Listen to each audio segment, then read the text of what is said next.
2020 ஆண்டிற்குள் இஸ்ரோ சார்பில் செவ்வாய் கிரகத்திற்கு மற்றொரு விண்கலம் அனுப்பப்படும் என்று இஸ்ரோ தலைவர் ராதாகிருஷ்ணன் தெரிவித்துள்ளார்.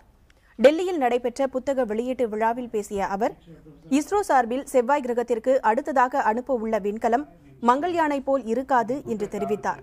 இதற்கான பணிகள் 2018 ஆண்டிலிருந்து 2020 ஆண்டிற்குள் இருக்கலாம் என்றும் அவர் தெரிவித்தார். நிலவை ஆராய சந்திராயன் 2 விண்கலம் விரைவில் அனுப்பப்படும் என்றும் அவர் குறிப்பிட்டார். சூரியனை பற்றி ஆராய ஆதித்யா என்ற விண்கலம் அனுப்பப்பட உள்ளதாகவும் அவர் தெரிவித்தார்.